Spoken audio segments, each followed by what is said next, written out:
Bible कहती है दूसरे कुरिन्थियों 5:17 में, यदि कोई मसीह में है तो वो एक नई सृष्टि है, पुरानी बातें बीत गई, देखो सब नया हो गया है। वचन में जाने से पहले मैं थोड़ा सा आपको सिंपल भाषा में समझाऊंगा। See, I love to study about quantum physics. Before you go into the word, I'll tell you in simple words. मुझे प्यार है quantum physics पढ़ने से. And quantum physics is the study of subatomic particles like proton, electrons, neutrons. Quantum physics जो है वो subatomic particles की study है.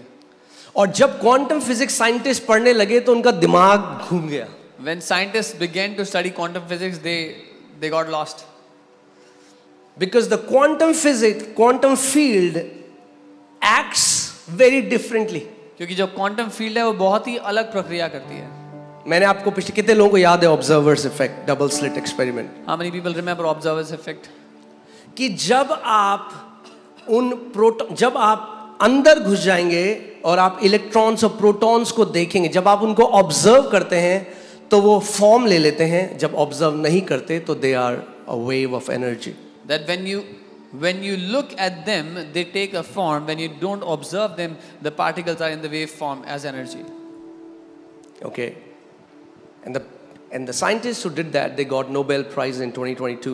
जिन साइंटिस्ट ने ये पता किया उनको नोबेल प्राइज मिला 2022 में. So मैं आज आपको क्वांटम की एक थ्योरी देना चाहता हूँ जो है quantum entanglement. I want to give you a second theory of quantum today. That is quantum entanglement. और क्वांटम एंटेंगलमेंट ये कहती है, the quantum entanglement says that if there are two tiny particles, say electrons or neutrons, वो कहती है अगर दो छोटे पार्टिकल्स हैं and if they become entangled, और अगर वो एक दूसरे से जुड़ गए, and then because आप जानते हैं ये पूरा यूनिवर्स जीवित है क्योंकि परमेश्वर के वचन से बोला गया है. The entire universe is alive. आप देखा सांस जब लेते हैं तो क्या होता है? हाँ, डेड बॉडी क्या होती है? उसमें कुछ कंपन हिलता नहीं है, जो जीवित तो हिल रहा है. जब साइंटिस्ट नीचे गए सॉलिड के तो देखा रहे तो सॉलिड नहीं है, ये तो वाइब्रेट कर रहा है. When the scientists check the matter Everything. at its depth, it is vibrating. Vibrating. सब कुछ वाइब्रेट कर रहा है. Can you put what Nikola Tesla said? It's vibrating. Everything around you is vibrating. आपके आसपास जो कुछ भी है वो एक तरंगों में वाइब्रेट कर रहा है. Okay, आप देखेंगे. All right, where is that? Okay, anyway. So जब एंटेंगलमेंट हो जाता है, जब दो पार्टिकल्स आपस में एंटेंगल होते हैं, एंटेंगलमेंट हो जाता है और फिर वो दूर चले जाते हैं, इवन बहुत दूर, जितना दूर आप सोच सकते हैं. तो जो इस पार्टिकल के साथ होता है एग्जैक्टली वही उस पार्टिकल के साथ भी होता है. When two particles get entangled and then if they are separated in terms of distance, no matter how far, what happens to one particle also happens to the other particle. इसको Bible कहती है oneness. The Bible calls this oneness. Union. एक होना.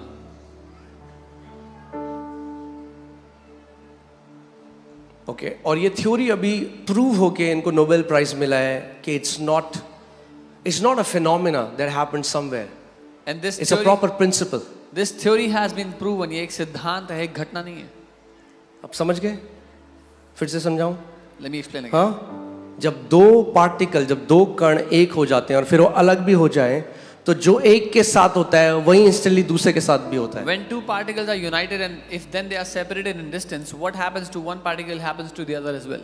Albert Einstein called it spooky action at a distance. Albert Einstein ने इसको अजीब व्यवहार कहा, एक दूरी पर जो होता है. Because science cannot explain it why it happens. क्योंकि साइंस समझा नहीं सकती कि ये क्यों हो रहा है.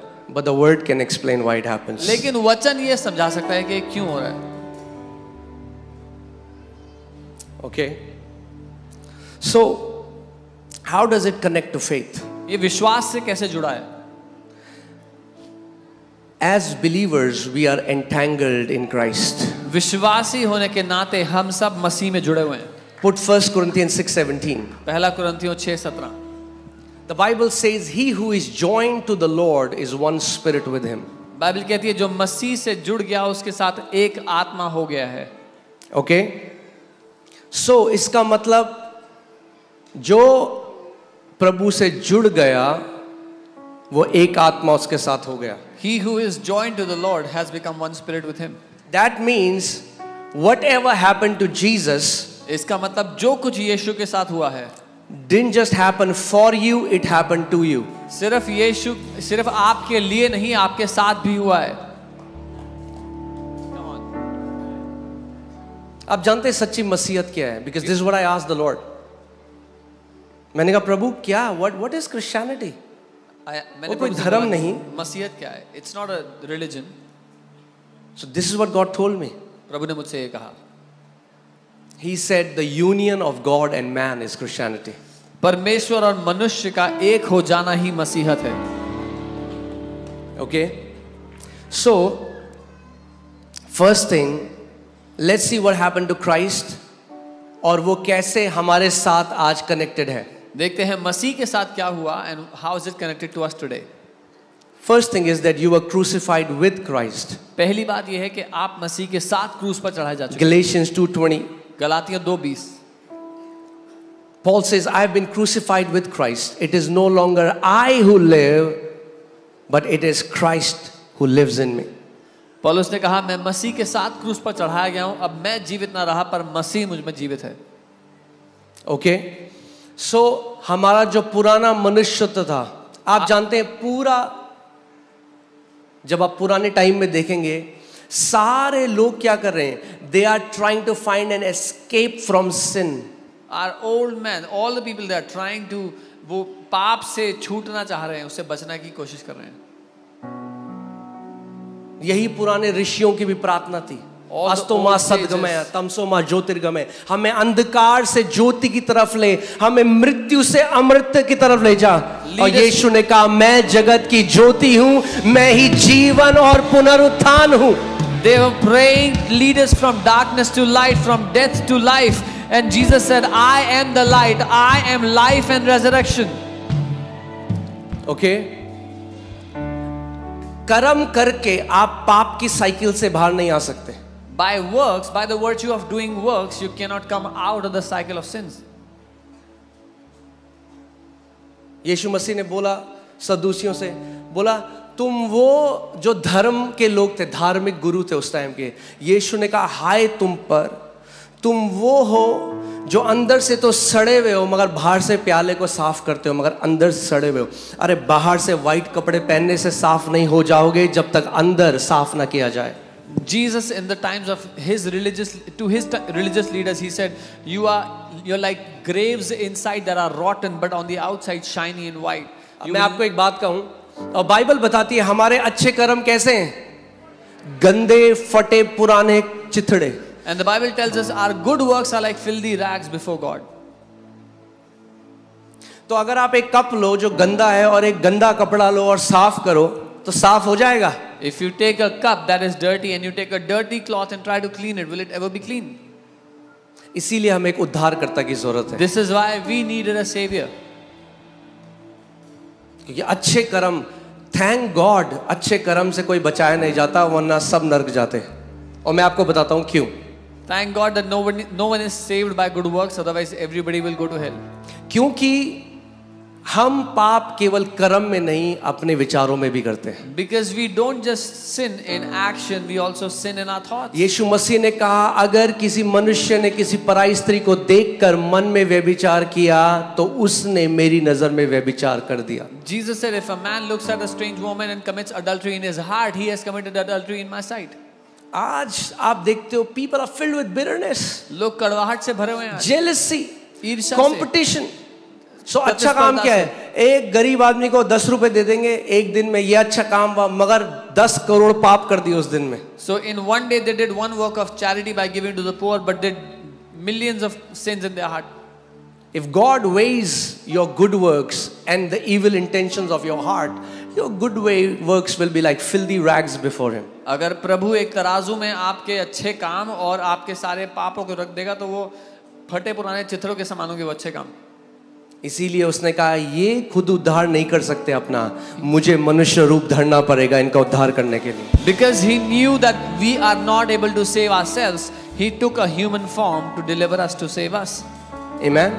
और जब यीशु मसीह क्रूस में गया तो केवल वो क्रूस में नहीं गया, हमारा पाप में स्वभाव भी उसके साथ क्रूस पे चढ़ाया गया। And when Jesus went to the cross, he did not go to the cross alone, but our sin nature was crucified with him. मेरे पीछे बोलो, I was crucified with him.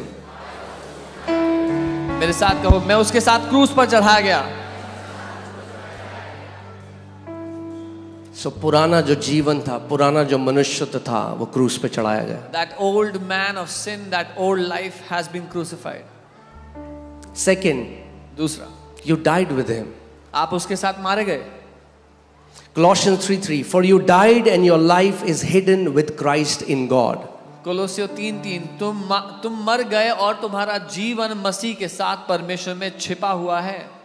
The old you is dead. जो पुराना मनुष्य है वो Isn't that a good news? क्या ये अच्छी खबर नहीं है? क्योंकि लोग कहते हैं मेरे साथ ऐसा हुआ, मुझे बचपन में अब्यूज किया गया, मुझे बचपन में प्यार नहीं किया गया। अरे वो पुराना मनुष्य तो मर गया और एक नया मनुष्य तो परमेश्वर ने आपको दिया है। People say this happened to me, I was molested as a child, I was not loved. That old man is dead, you are a new creation. Okay, Christianity isn't about behavior modification. मसीहत व्यवहार बदलने के बारे में नहीं है। It's about God killing your old man and resurrecting a new man with Christ Jesus. ये है कि परमेश्वर आपके उस पुराने मनुष्य को मारकर एक नए मनुष्य को आपके बीच में से पैदा करता है, उत्पन्न करता है आपके अंदर से। Okay? So you're not fighting your past anymore. तो आप अपने बीते हुए कल से लड़ाई नहीं लड़ रहे हो अब। बोलो, मैं अपने बीते हुए कल से लड़ाई नहीं कर रहा। You have been freed from it by your death. आप आजाद कर दिए गए हो उससे अपनी मृत्यु के द्वारा। So वो जो खैनी खाता था, गुटखा खाता था, सिगरेट पीता था, बीवी को पीटता था, गाली देता था, reckon your old man dead with Christ Jesus. The man who was in addictions, who was an abuser, वो अपने पुराने मनुष्य को मरा हुआ जान लो मसीह में। Okay? It's not willpower. God killed the old man. इच्छा शक्ति से नहीं हो सकता, परमेश्वर ने उस पुराने मनुष्य को मार दिया। वो ऐसा है, पाप एक ऐसा वायरस है। सोचो, Sin is like a अगर मैं आपको virus. सिंपल भाषा में समझाऊं If I tell you in easier words, कि एक व्यक्ति है, उसके अंदर एक वायरस चला गया और वो ठीक नहीं हो सकता, that a virus और वो came inside a virus person. उसको अफेक्ट कर रहा है, जैसे रेबीज का आदमी पागलों की तरह बिहेव करने लग And जाता है। that virus is affecting the person like the virus of rabies. So Bible teaches us that sin is an inward personality that makes you do stupid things. Bible हमें ये सिखाती है कि पाप एक भीतरी व्यक्तित्व है जो आपसे बेवकूफी भरे काम करवाता है। So now God makes a plan. परमेश्वर ने एक योजना बनाई फिर। God says, I'll come like a man. परमेश्वर ने कहा मैं एक मनुष्य के रूप में आऊंगा। I'll identify with your sinfulness तुम्हारे पाप के स्वभाव के साथ मैं एक हो जाऊंगा and I'll die. और मर जाऊंगा। Kill that old man उस पुराने मनुष्य को मार and दूंगा then I'll resurrect. और फिर जी उठूंगा। When I'll resurrect, जब मैं जी उठता हूँ I'll resurrect with a new man. तो एक नए मनुष्य के साथ जी उठूंगा। इसीलिए बाइबल कहती है दूसरे कुरिन्थियों 5:17 में, यदि कोई मसीह में है तो वो एक नई सृष्टि है, पुरानी बातें बीत गई, देखो सब नया हो गया है। This is why the Bible says, if therefore anyone is in Christ, he is a new creation. All things have passed away. All things have become new. So that person who was abused is dead and gone. You are a new creation. वो जिसका शोषण हुआ था वो चला गया, मर गया, आप एक नई सृष्टि हो। That person who was betrayed, that person who was raped, that person who was whatever happened, that old man is dead and gone. You are a new creation in Christ वो Jesus. जिसको धोखा दिया गया, जिसका बलात्कार हुआ, कुछ भी बुरा क्यों ना हुआ, वो व्यक्ति मारा जा चुका है। आप एक नई सृष्टि हो मसीह यीशु में। I'm